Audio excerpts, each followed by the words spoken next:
Mission wall पर देखिए, हादसे से पहले का ये वायरल वीडियो हम दिखा रहे हैं। यूके देवनाथ साहब इसे एनालाइज करके ये बता रहे हैं कि जमीन से एयरक्राफ्ट की जो ऊंचाई है वो कम से कम इस बात की तस्दीक कर रही है कि 1-1.5 किलोमीटर की दूरी एयरपोर्ट से इसकी रही होगी, क्योंकि ये जानकारी तो पुष्ट हो चुकी है, पूरी तरह से सामने आ चुकी है कि ये विमान तकरीबन 1.5 किलोमीटर दूरी था, यानी ये लैंड करने वाला था। चंद मिनटों में ये पोखरा का जो पुराना एयरपोर्ट है वहां पर विमान लैंड कर जाता।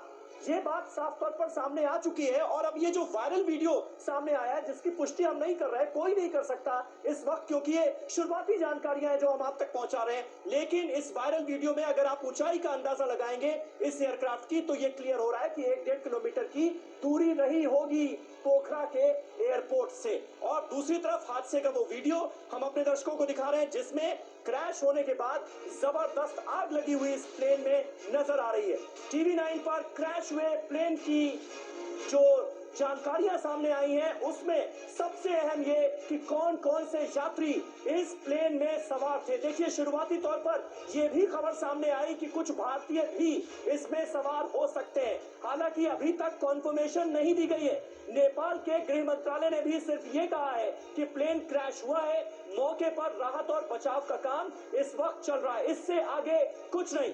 लेकिन अब टीवी 9 भारतवर्ष पर क्रैश हुए प्लेन में सवार यात्रियों की लिस्ट हम आपको दिखाने जा रहे हैं। 72 लोग, कुल 72 लोग इस प्लेन में सवार थे, इस पैसेंजर प्लेन में सवार थे। और यात्रियों की लिस्ट भी इस वक्त टीवी 9 भारतवर्ष के पास आ चुकी है। तो ये देखिए, ये वो लिस्ट है, वो 72 बदनसीब यात्री जो कि इस प्लेन में सवार थे, उनकी लिस्ट इस वक्त हम आपको दिखा रहे हैं। अब जानकारी ये भी आई थी कि इनमें से कुछ भारतीय हो सकते हैं, लेकिन उसकी कॉन्फर्मेशन नहीं है।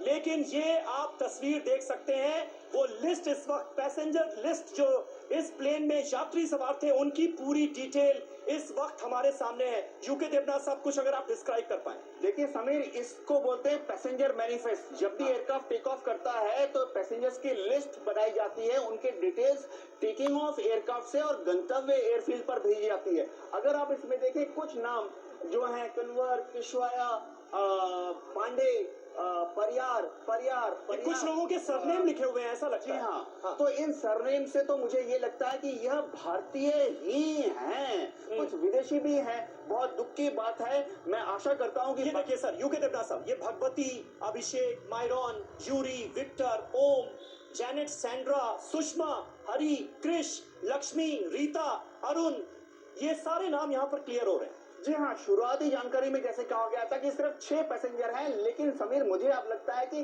भारतीय पैसेंजर्स की जो संख्या है वो शायद 6 से ज्यादा है। हाँ, नेपाल के लोगों का नाम भी मिलता जुलता होता है। तो ये जो लिस्ट है ये ओवरलैपिंग है। लेकिन जो एयरफील्ड अथॉरिटीज हैं, पैसेंजर मैनिफेस्ट देके तुरंत मिनटों में, सेकंडों में ही बता सकती है कि इसमें से कितने नेपाली थे, कितने भारतीय थे और कितने दूसरे विदेशी नागरिक। एयरलाइंस के पास पूरी डिटेल तो रहती ही है कि कौन कौन सफर कर रहा है। जो आईकाओ है, इंटरनेशनल सिविल एविएशन ऑर्गेनाइजेशन, और भारत में जैसे डीजीसी है, director general of civil aviation, उनकी ये मैंडेटरी रिक्वायरमेंट है कि जहाज टेक ऑफ होने के पहले सारे पैसेंजर्स, उनका पूरा डिटेल जो है वो एयरपोर्ट अथॉरिटीज के पास सबमिट किया जाए। बिल्कुल सर, आपको थोड़ी देर के लिए रोक रहे हैं। इस वक्त दो सबसे महत्वपूर्ण तस्वीरें इस वक्त टीवी 9 भारतवर्ष पर इस विमान हादसे से जुड़ी आपके सामने है। एक है ये वायरल वीडियो, जिसकी पुष्टि फिलहाल नहीं हो पाई है और इस शुरुआती दौर में कोई इसकी पुष्टि कर भी नहीं सकता। दूसरा, आप ये देखिए तस्वीरें, ये मौके की तस्वीरें हैं, घटना स्थल की तस्वीरें हैं। विमान आग का गोला बना हुआ नजर आ रहा है। जाहिर है विमान का मलबा इस वक्त जिस दशा में है, इसके आसपास भी कोई जा नहीं सकता, ये साफ नजर आता है। और इस मुश्किल परिस्थिति में 2 लोगों को यहां से बेहद गंभीर हालत में निकाला गया है, इसकी जानकारी हमारी संवाददाता ने हमें दी। और दूसरी सबसे बड़ी खबर, ये लिस्ट है, ये वो बदनसीब यात्री जो इस प्लेन में सवार थे। क्या गुजरी होगी सर इन लोगों पर।